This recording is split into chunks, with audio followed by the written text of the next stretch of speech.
1, 2, 3, 4.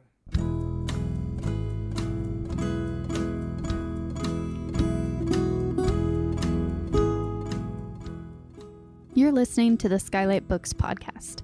We're an independent general interest bookstore putting great reads in the hands of people in the Los Feliz neighborhood of Los Angeles. Hosted by resident Skylighters, we're here to bring you new and exciting author conversations, group reads, and bookseller chats. Happy listening. Hello, lovely listeners, and welcome back to the Skylight Books podcast. I'm your host, Natalie, and today we are so excited to welcome Ellinor Richey to talk about her new young adult graphic novel, JUNKWRAITH. Ellinor Richey loves bringing imaginary things to life, whether this be through some game concepts, comic art, or ink illustrations. When not thinking about comics, she loves thinking about animation, playing the clarinet, and pine trees and sunsets. She lives with her plants in a small studio apartment overlooking the Gothenburg Harbor in Sweden. Thanks so much for being here, Ellinor. Thank you.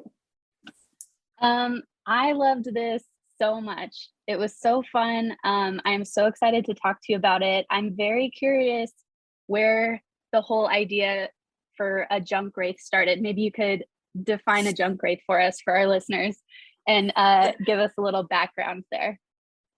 JUNKWRAITH could be described as a ghost that is specific for one item that belongs to any person, and this item is a precious belonging to someone, and the ghost is the kind of memories tied to the item brought to life, haunting the person that the belonging once belonged to. So it's a bond there between the ghost and the once owner of that belonging. So okay, and so where did this idea come from? I know the book started out as a webcomic, and then so how did you get from the idea for this story to a webcomic to a final book that everyone can hold in their hands?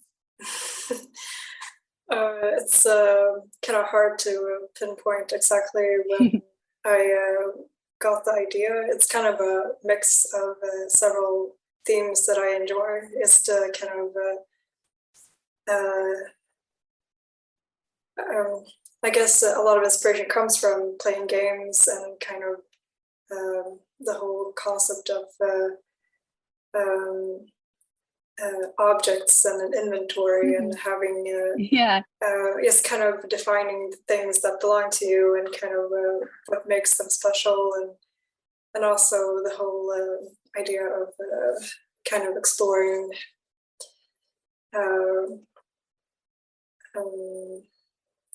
just how when you're kind of under pressure from parents or friends or anything like that, but it's actually something that you love doing, like a hobby, and then kind of why you're doing that kind of hobby, and kind of in this case, Florence, the main character, doesn't know if she really likes skating or not, and this object that she is tied to skating are her skates. So she wants to get rid of those, and it's kind of how objects and also the feeling of having to achieve things are themes that kind of I felt along the way of growing up as a twin, also always comparing myself with my twin, and just kind of that whole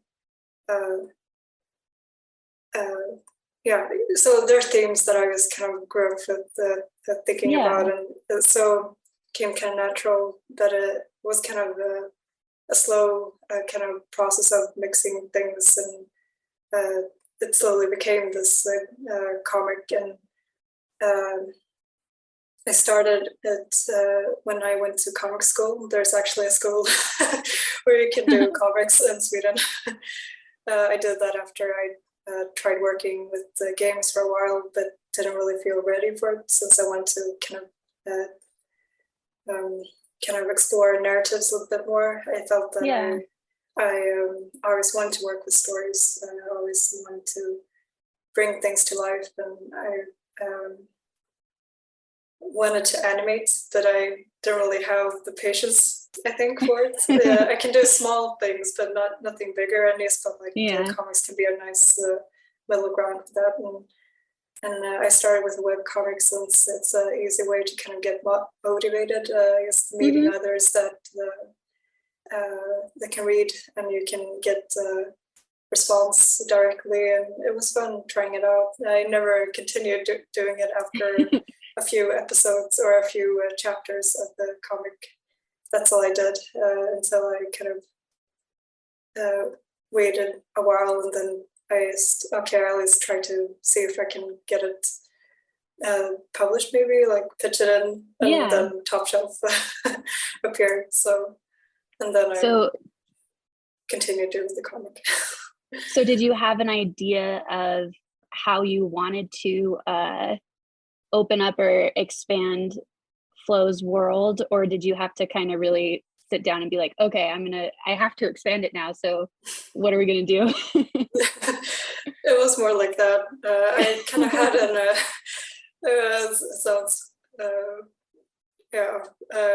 but I kind of had an idea, a loose idea, a feeling more, kind of what I wanted. But the scenarios weren't really fleshed out yet, so I had like a bullet list, kind of okay, these things are things I would like to have with, but I hadn't sketched them or anything, so it was I had to quickly make up for all the kind of ideas that were loose that I had told Top Shelf, like, okay, I want to do this, but I hadn't shown yet. So I got also motivated to that was a push to really flesh it out, and it turned out sort of like how I thought it would, but there were some places there in the middle that were the hardest, I think. But I got help from both them over there at Top Shelf and from my sister a lot also. Yeah. So. And did you mentioned, a lot of these themes come from like feelings growing up and, trying to deal with perfectionism and especially with a twin and comparing yourselves and things like that. Were you always drawn to writing or creating for like a young adult audience, or do you think that you would also like to do things for more of an adult audience, or are you more drawn to that teen YA sector? I think I'm naturally or kind of just drawn to the young adult because of the I guess how important that part of life was.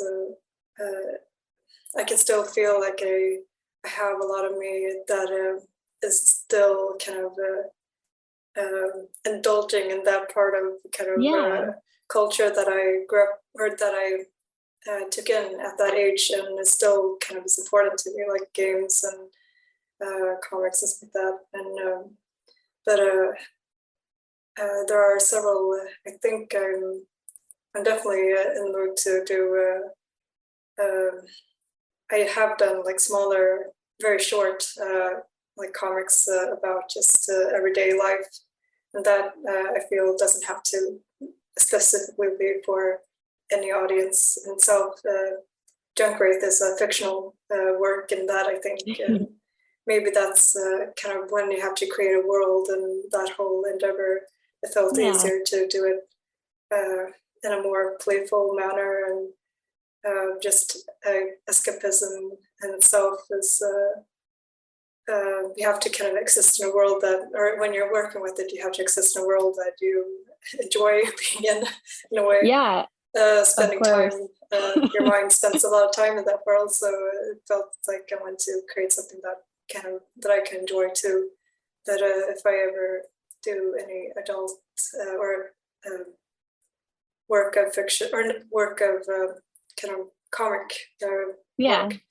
I think it would be more autobiographical stuff if I did it for an adult or any sort of audience. It feels like that would be just a natural transition there. Yeah.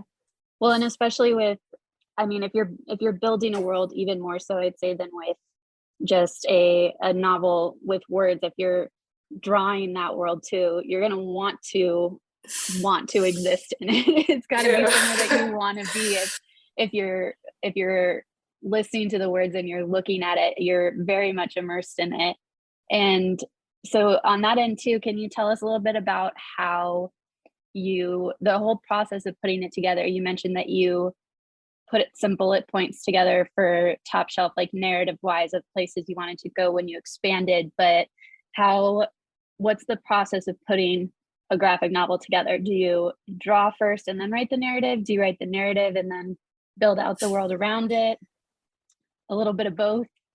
It feels like I go through a lot of writing down and doodling the same things over and over again, and it's like a wish list sort of. But I definitely what I did was something in between a thumbnail and drawing or kind of writing at the same time, just taking a kind of a digitally, and doesn't have to be digital, of course, but that's how I did it in Photoshop, and just with a kind of a chunky brush and a small canvas, just doing quick rough drafts of each page just to get a flow of each like the trying things out, like maybe 10 pages at a time, is building it slowly from the start to the end. I'm not that super visionary where I can start with the end and then hopefully tie it up. I have to kind of build it from the start, at least when it comes to actually building the narrative. There can be small scenes that I have, but that will be loose sketches mostly. But I'm just as much a visual person as a writing person, so I have to do it at the same time, I think. Yeah. And then we talked about it a little bit, but I was curious who came first in this idea, Flow or the JUNKWRAITH? So the ideas, it seems like the idea for the JUNKWRAITH was always kind of bouncing around, and it became this idea of themes that you were familiar with. But then was there always a girl who had, there's a little bit of a chicken or the egg question, like which came first, or did they come together, or how did those ideas come? I guess the JUNKWRAITH came first, and then Florence kind of, or Flo, kind of her the specifics of Flo came later, like the skates and her design and everything like that. But the idea of the JUNKWRAITH came first, I think. Yeah. It's a hard question, but yeah. And then did you have anything that surprised you while you were making the book? Did you either kind of learn anything about yourself or learn new skills during the process that you know you'll take with you on your next project, or any fun discoveries?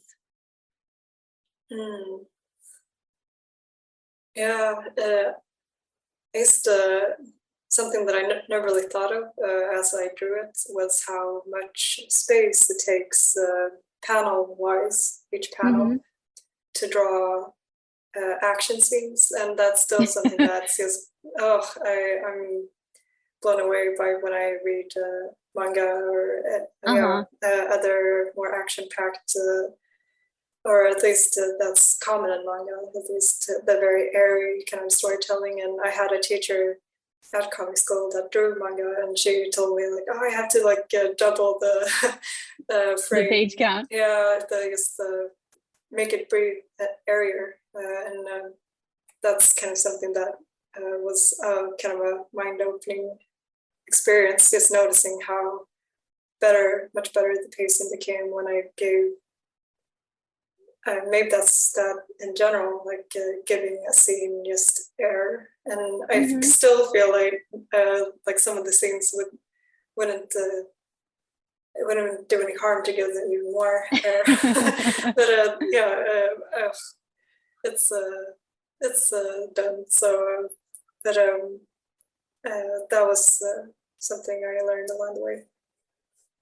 And you mentioned that the middle was a little bit of a difficult part to work through. Were there any other, or could you expand on that a little bit, or what were some of the more difficult parts of making the book where you struggled a little bit? I guess it's, I always kind of enjoy the stories in general, is the kind of the montages, and I like also before, like the prologue is how something becomes something else, and then I always find it hard to kind of when you step into the actual the actual problem and trying to get somewhere, like here when Florence has to enter the recovery cave, and that whole kind of step into discovering new things, and just how to make that interesting. It was hard. It was hard not making it too much of a going through just okay, this happens without having a urgency or a kind of feeling of there's some. It's hard not wanting to make or you want it to be clear, but you don't want to add too much mystery. But you have to. I don't know. It's kind of a invisible kind of energy there that is hard to kind of keep up. I still think I need to kind of understand like why it was so hard to do that in the middle part. There was a section there where I took away a character also. They just didn't bring anything, and instead made there was another robot that wanted help, but then I made Frank, the little Juju, the one that wanted to help Florence, then that started to feel useless and became, or I guess I'm spoiling things now. But, I know, I'm like, I was just about to ask you about Frank too, because he's so cute.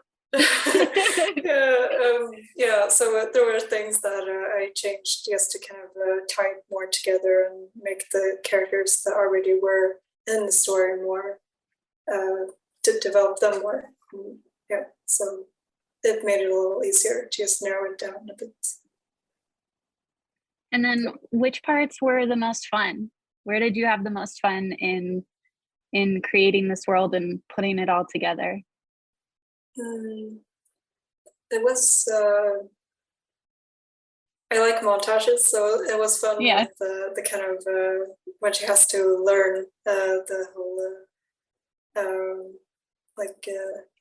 how to defeat the Junkrat. The bonding, and also I just when I remember feeling like I had gotten into the story right in episode 2 when she is going to sleep and she's talking with her Jojo. I remember feeling like I felt like the characters had come to life, and or inside my head at least, and it was kind of a nice feeling of just like, wow, okay, now I have finally done the first chapter, and I can just put that aside for a while and just try to continue on. and I could go to sleep sort of with the character and just wake up to a new day, and kind of Yeah. it was a nice feeling, just that having that moment with the characters there. Are there any special like Easter eggs or little hidden details that you put into the book that you hope people find or recognize, and then point out, and you can say, "Oh, yeah, I put that in there. You found it."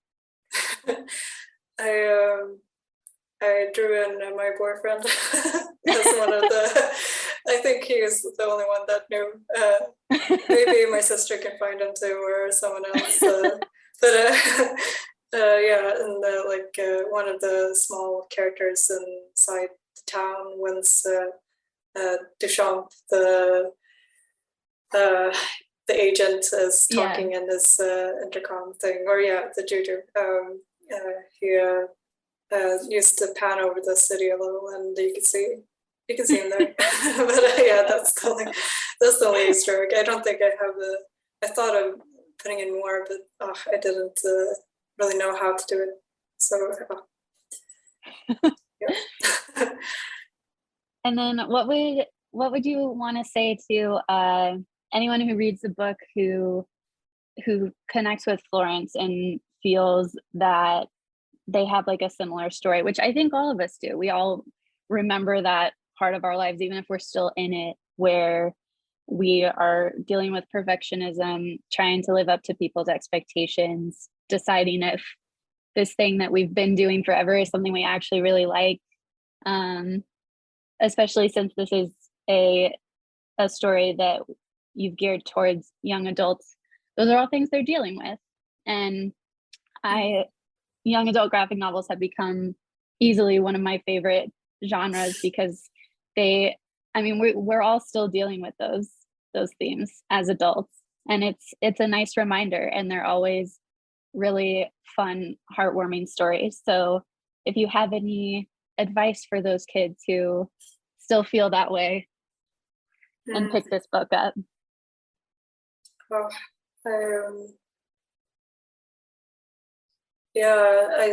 think that you definitely should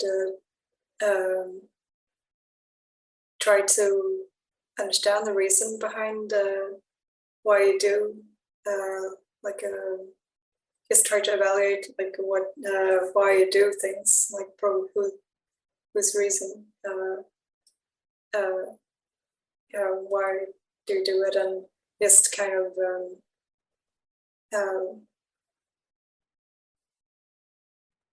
just zoom out there and just try to get a good picture of it, and just have fun with the things that you want to do. And also is with social media and that, it's easy to I can feel like perfectionism is a lot of just comparing yourself with others, since you have an idea of what you could be, and just how social media is kind of like always reminding you of so many people, and you kind of it's easy to think of everyone at the same time, and forgetting that everyone that like put up a picture from their day or like share something from their lives is often the best of themselves, and you can forget that everyone has bad days sometimes, and everyone has and everyone struggles. And it's hard to kind of and sometimes you forget that when you're like scrolling through Instagram or something like that, and you're like washed over with perfect images of things, and I just have to kind of remember that that's not everything. So that's a hard thing to do, but I think it's very important, because it's so easy to kind of paint up a picture of like a false image of reality that is always perfect, which is not. So yeah. And then, I think that would be. Yeah. And then any advice for kids who want to draw, who want to tell stories and and draw their own comics, what would you tell them? Just read a lot and just try out things, copy, dare to copy, and also just the first pages are always really, really hard. I redid the first pages so many times, and I think that's the first really hard step of doing a narrative. Once you get into it, yeah, it will come to you. But and don't be afraid also of asking for help and letting other people read it when you feel ready for it, of course. But yeah, just share your things. That's when it happens. So. And then I know that you are probably so relieved that you have finished your book and that it is going to be out in the world, but are you working on anything new? Are you going to write another book, draw another story that you're working on? I don't have anything at the moment, but I definitely feel inspired to try out new narratives in the coming years. Maybe I think I have to give it a year or two just to kind of process this. It's been a lot to work with, but yeah, it would be fun to try out something, maybe something a little bit shorter next time, but it would be fun. I'll get back to the world until about a new project when it appears. Yep. Well, we can't wait for that, and we will be waiting, anticipating whatever you do next. But we are so excited about JUNKWRAITH and to have it on our shelves and to get it into our customers' hands. I am so excited about it. And thank you so much again to our guest, Ellinor Richey, for sharing JUNKWRAITH with us, her new YA graphic novel that you can get at Skylight Books, or you can order your copy online at skylightbooks.com. Thank you so much for chatting with me, Ellinor. Thank you. It was fun. Thank you for listening to the Skylight Books podcast series. Please don't forget to visit our website at skylightbooks.com and make sure to follow us on Twitter and Instagram. Also, don't forget to subscribe to this podcast for more author talks and bookseller conversations. You can find us on Podbean, iTunes, and Spotify. Stay safe and healthy, and we hope to see you back in our store soon.